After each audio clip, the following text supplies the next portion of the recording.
This is reposted. Today we're joined by Eric Bandholz. He's the founder of beardbrand.com. You can check him out at beardbrand on Instagram, Twitter, and YouTube. Thank you so much for joining us today, Eric. Yeah, the pleasure's all mine.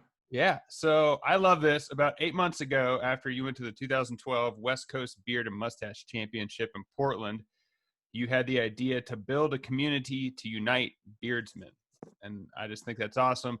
And I think today's idea really applies. It comes from German best-selling author Eckhart Tolle, and he says, if uncertainty is unacceptable to you, it turns into fear. If it's perfectly acceptable, it turns into increased aliveness, alertness, and creativity. Do you think that applies to building a whole brand and community following of beards? How's that land on you?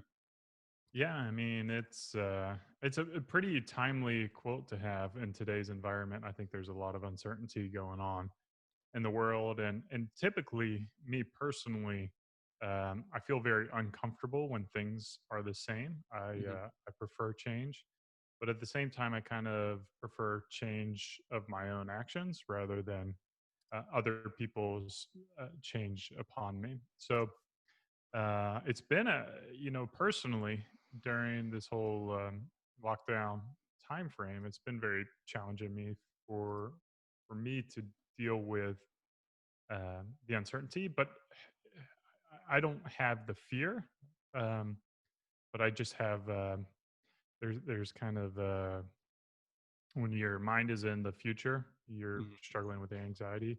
When your mind is in the past, you struggle with like depression. And then when your mind is in the present, that's when you find contentness. So for me, it's been trying to bring myself to the present and celebrating the things that I have and the things I have control over and focusing on that rather than looking backwards and looking at the way that life used to be and the things that I had. And that was bringing me down, making me more depressed. In my mind, usually is not. I have vision and it's forward, but that's kind of my own vision. It's not other people's vision that they're trying to impart in me. So I don't have a lot of anxiety. So I don't know. What about you guys? Eckhart, by the way, today's author, has a beard. I mean, it's the little foofy thing, but it's, not a full beard, so very appropriate. I liked your previous beard that you had on. Well, I could put it back up. I just felt like my manly quotient was gonna be a little down with you two on today. We talked about this in the intro. Was there truly a need for you to form a community of people that had beards? Did you really want to reach out and say, like, it's okay to wear a beard, guys? Yeah. I mean, so my story, I used to be a financial advisor. I'm a, marketing management grad from college. And throughout my whole personal life, my personal experiences were like, if you ever applied for a job, you shave your beard. That was like rule number one. And throughout my whole life, there's always this kind of undercurrent of beards are not acceptable for guys in professional environments, and for me, I was a financial advisor. I was a, salesperson. I'm a graphic designer. I'm an entrepreneur. I'm a business person. I am a professional person. And I also like to have beards. And it just kind of didn't make sense to me how you can have different hairstyles, short or long, or, you can wear suits that look terrible on you or clothes that don't fit, or you can, not take care of your body and not be in shape. But all of a sudden you grow something out of your face and it's not acceptable in society. And it just seems so arbitrary and so stupid that I really wanted to change that and really empower guys to not look and act a certain way, but to really just embrace who they were as individuals, whether or not that meant growing a beard. Obviously, a lot of our audience, they prefer that. They prefer to have facial hair.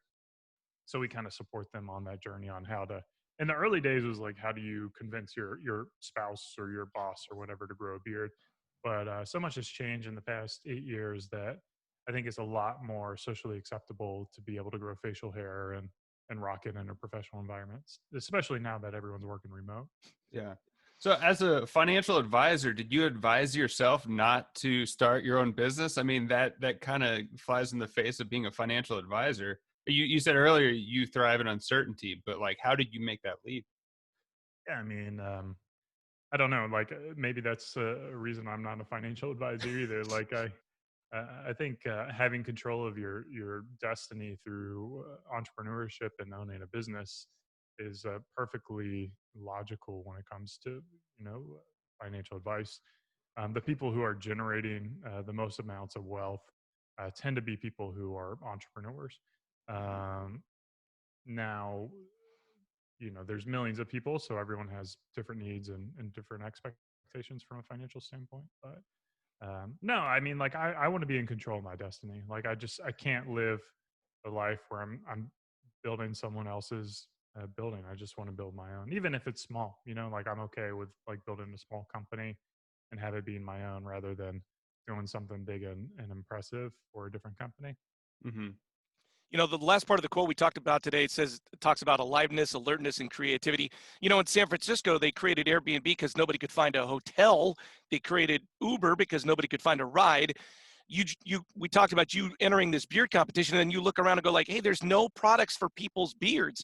Was it as simple as just saying like, yeah, there's nothing for guys to groom their beards?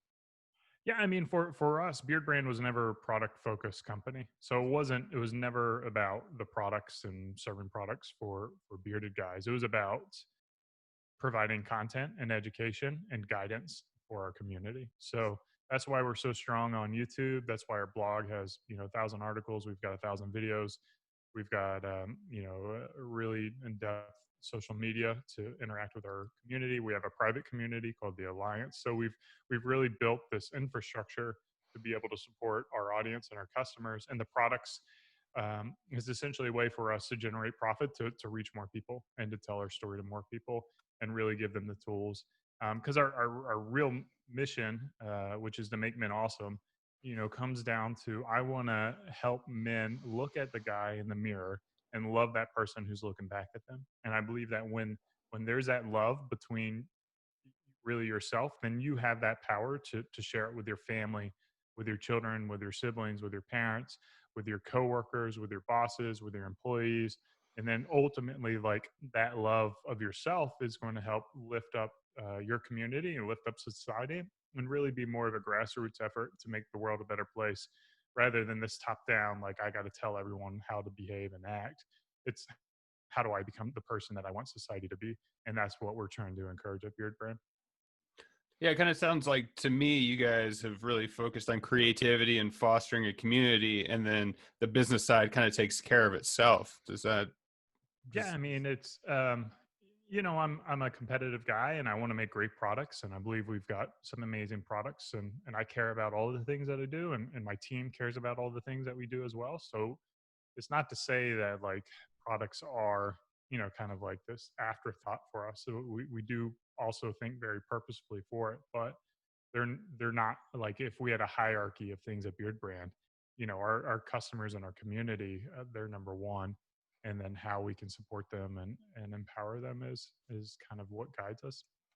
Eric, okay, so I have to confess, I took the quiz. I'm currently in Beard Brand boot camp right now. I am a traveler. I have the traveler beard. Okay. I'm having a problem right here. Nothing comes in right in the middle right here. Yeah. Any tips? I just won't come in. Well, it looks like you're shaving. So usually shaving is the worst thing to do for growing a beard. Well, but it looks because it's like a landing. It just never comes in right here. Yeah, yeah. How long do you grow before you shave?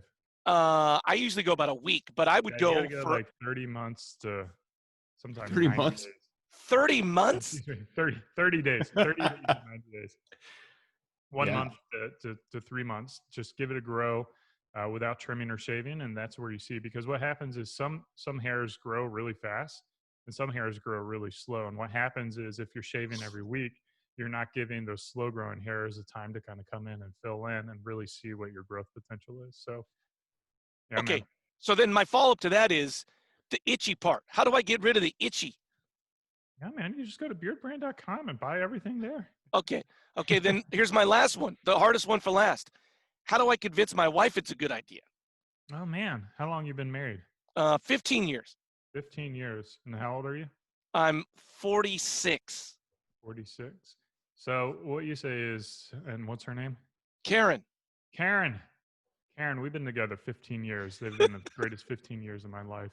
I can't imagine how lucky I am to be able to share these past 15 years with you. But what I'm doing is I'm embarking on something that I'm not entirely sure I'm going to be successful at. And I need your support. I need you by my side and your guidance to help me through. So what I'm going to do is I'm going to try growing this beard out. You got to give me 90 days. It may look terrible. I may want to shave it, and I'm going to need your help to help me not shave it. And then, I want to be with you for another 40 years. It's been great 15 years. I got 40 years. So I just need 90 days of these 40 years ahead where you just support me. Can you do that for me? I love that.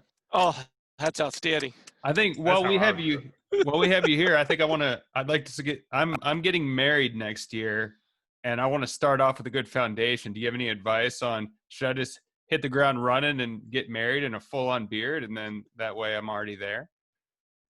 Yeah. I mean, you got a year's worth of time to grow a beard. So yeah. You've got pretty good facial follicles coming in already. So, All and then when you start to lose it up here, you grow down here. That's like rule number one. I think I'm already making that transition. Yeah. So and that is like Brzezinski, Greg Brzezinski is one of our talents on our show. He kind of talks about like when you get married, your beard is really more than just yours. It's also your spouse's and your children and your family. So there is going to be, that little bit of, like, what is it called? Compromise in your facial hair. So do something that they like as well. But usually, if you married a good person, they're going to want to support you. All right. Well, I'm excited to see Larry's beard come in over the next 90 days. Thank you again so much, Eric Bandholz. Guys, go to beardbrand.com or check him out at beardbrand, Instagram, Twitter, YouTube. I'm Andrew Keller for Eric Bandholz and Larry saying thanks for stopping by.